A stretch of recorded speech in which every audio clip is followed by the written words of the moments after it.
the light once again going red on the gantry. We're waiting for them to go green. We'll be racing for the second time here today at Suzuka, and they are now green.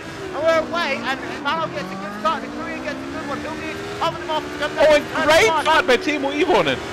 Yeah, a great start. Glacier's getting a good start as well. But look at Ivonen as they all come through. Oh, and crash head. Yeah. A little bit of a crash for Chris Diamond Jr. And Chris Diamond Jr. once again. Big crash. Chris Diamond Jr. is involved in that. Henry Backman was able to get through it, and it looks like Nieblen. Oh yes, he needed him. Nieblen is out. Lost the front end of his car. It could be raced over, and how much is that going to affect the championship? Gregor Heat2 still currently in this race as the rest of the field. A few of the cars taking damage, just massive dust up in front, but currently Gregor Heat2 sits in P18, needs to try and get something going as he approaches Rob Cuss, who goes around.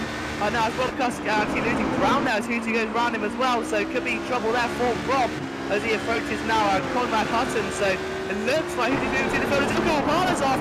Apollo's off the track as well. He comes back when he got any damage. So as we said earlier, Will, the first lap can be so much different compared to race one. The aggression's there, the almost sense of desperation. You need that good result, but to fight your way through the field sooner rather than later.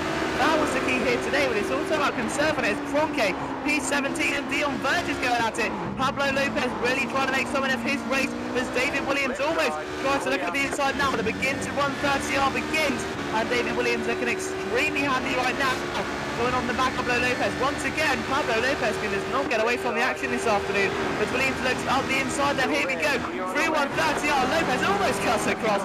Realised where that would have gone. He's been there before. There's dust up in front. I believe that could be Jason Lovett. Yeah, Jason Lovett off. And he's got severe damage. The car stopped. And it's race over for Jason Lovett. Utter carnage on the first lap.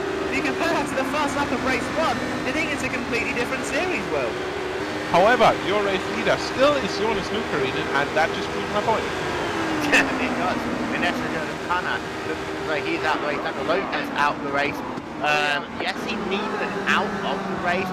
Darren Marsh on pit road trying to get some repairs to his race car. Aloma out the race. Daniel Jr. out the race. Jason Lover is trying to get some repairs, but he might be out of the race as well. Ika Hapana is back onto the racetrack, but is scored down in the 27th.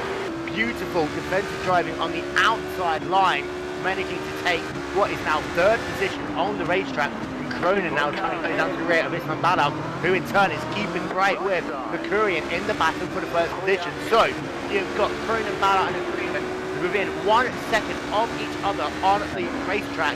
Have a look at Pano Lanioto actually in the 25 car. He started this race in the 6th position, is currently running in the 6th position, but he looks as though he is catching 5th spot at the moment and pulling away from Anthony Massani in 7th. Yeah, and more mayhem straight ahead. Paul Ilbrink versus David Williams this time, and now they are approaching 130. David Williams made up some positions by that.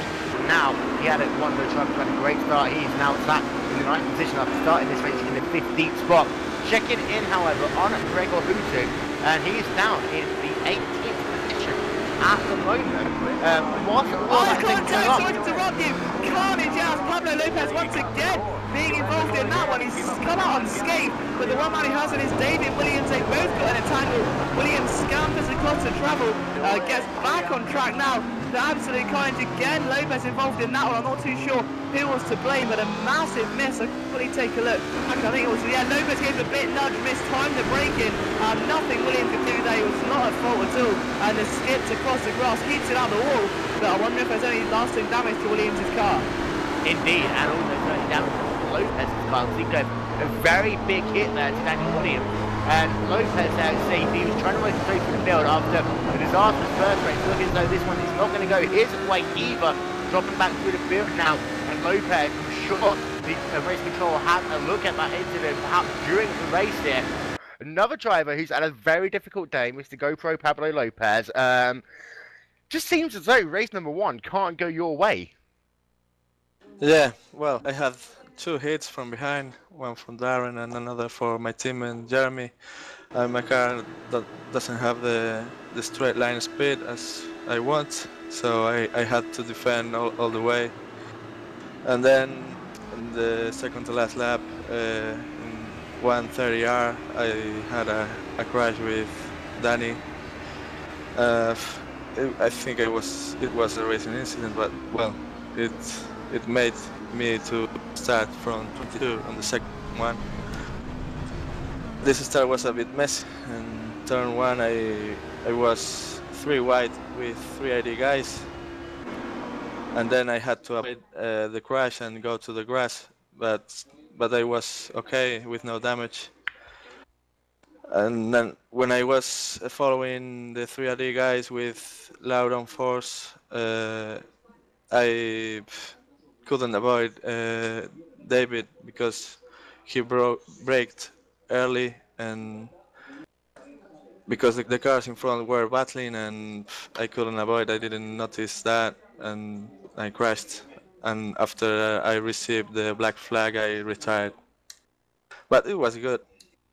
It was good, and we're going to look forward to your Pablo Lopez highlights, of course, powered by GoPro. But when are you going to get over these first race moments? I mean, Sebring, is it going to work for you? Are you going to get a good, solid first race there? We don't know. We never know.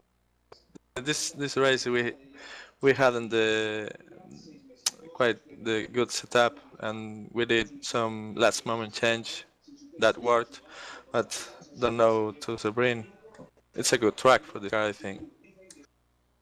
Well, we will see you next week at Sebring, and hopefully your first race will go to plan, at least. That was Pablo Lopez there, and of course, don't forget you can see his race highlights, which we'll provide to you on GlacierTV.com.